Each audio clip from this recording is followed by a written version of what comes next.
Okay guys, आ गए हैं हम एक और वीडियो के साथ। और वो हमारा वीडियो है किसके ऊपर? इंटरजेक्शन के ऊपर। इंटरजेक्शन भी पार्ट्स ऑफ स्पीच की एक किस्म है। तो टोटल 8 पार्ट्स ऑफ स्पीच है, जिनमें से 4 की हमने आपको बता दिए हैं। आज हम इसका 5वां देख रहे हैं, इंटरजेक्शन। गाइस, इंटरजेक्शन क्या होता है? इंटरजेक्शन कभी कभार हम क्या करते हैं, जब ऐसी ऐसी सडनली आवाज़ें निकालती हैं जो बट होते अजीब हैं, लेकिन हम क्या होते हैं, हमें फीलिंग्स जो होती है, हम उसी हिसाब से वो फीलिंग्स को कुछ अलग तरीके से बोलते हैं।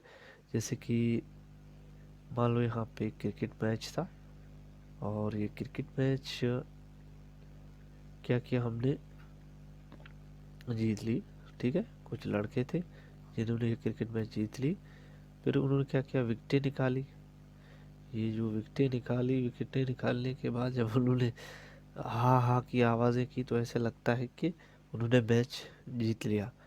तो इस किस्म के अफसोस के तौर पर भी हम कह सकते हैं कि ओ हो, ऐसी आवाज़ें बहुत सी है। और रा की आवाज़ें होती है, हा हा हा हा हा।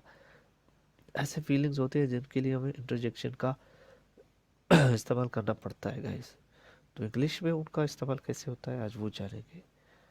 तबीयत कुछ ठीक नहीं है, इसलिए आवाज़ थोड़ा सा हल्का रखा है मैंने। ठीक है गाइस, तो चलिए देखते हैं इंटरजेक्शन को। इंटरजेक्शन की सबसे पहले आपको डेफिनेशन।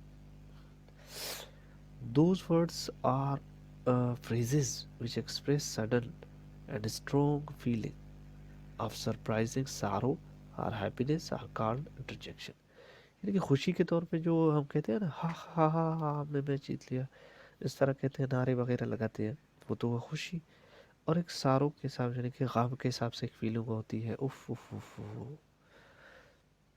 ऐसी बहुत सी फीलिंग्स हमारे अंदर होती है। हैप्पीनेस के तौर पे, सरप्राइजिंग के तौर पे, हैरानकुन के तौर पे भी हो सकते हैं। उन्हीं को इंटरजेक्शन कहते हैं। चलिए, इंटरजेक्शन जो है, फर्स्ट आपके पास एग्जांपल है आह। ये आपका इंटरजेक्शन है, ah. It is use to express surprise और हैप्पीनेस। जो आह है, इसका इस्तेमाल हम सरप्राइज के लिए कह सकते हैं। आह, इस तरह की आवाज़ निकालते हैं, तो हम सरप्राइज के लिए इस्तेमाल करते हैं गाइस। उसके बाद ah, good, there is. Ah, what a good bird it's. कह सकते हैं ना, ah what a good bird. Oh, इतना अच्छा परिंदा है। आह, ये भी इंटरजेक्शन है। It is use to express surprise and triumph. Ah, is come, is came. Ah, this is the place where they hide themselves. हाँ हाँ हाँ हाँ, ये वही जगह है जहाँ पे वो अपने आप को छुपाते हैं। तो इसी तरह कह सकते हो, हाँ, एक इंटरजेक्शन है। चौथा, आ ha ha. It is use to indicate laughter. Laughter के लिए कहते हैं हा हा हा हा। ये आवाज़ें होती है, आहा, आह, he broke the glass। it is used to express surprise, triumph, suspicious। ये जो आहा, आहा हा, ओ, ये जो आवाज़ें हैं, इन्हें हम इंटरजेक्शन कहते हैं। It is use to express, ये जो हु है, it is use to express surprise, admiration, amusement. Oh, he did it, उसने ये किया है। ओह, दे एक्सेप्टेड इट, ओह, ये कबूल किया है। तो ओह एक ऊ होता है, और एक ओह। ओह की आवाज़ भी इंटरजेक्शन है। It is use to express surprise, fear, Joy.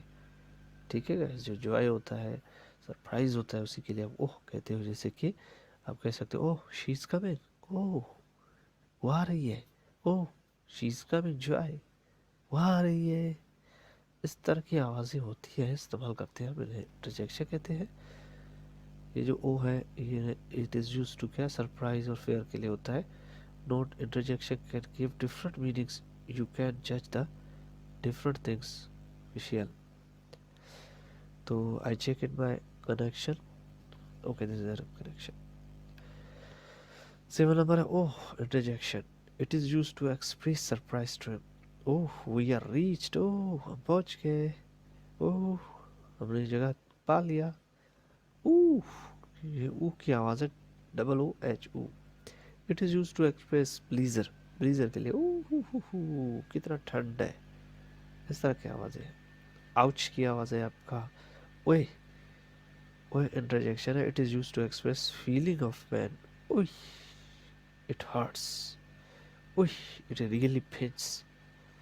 तो ओए और ouch, it is also use to express feeling of pain, ouch, कोई चीज़ आपके पाँव में लगता है, आउच, इस तरह की आवाज़ें आप इंटरजेक्शन कह सकते हो गाइस। चलिए हम देखते हैं नाउन को, नाउन क्या कहता है गाइस। ओके गाइस, आगे है नाउन पे। ये नाउन क्या है आज इसको जानते हैं थोड़ा सा पार्ट्स ऑफ स्पीच पे।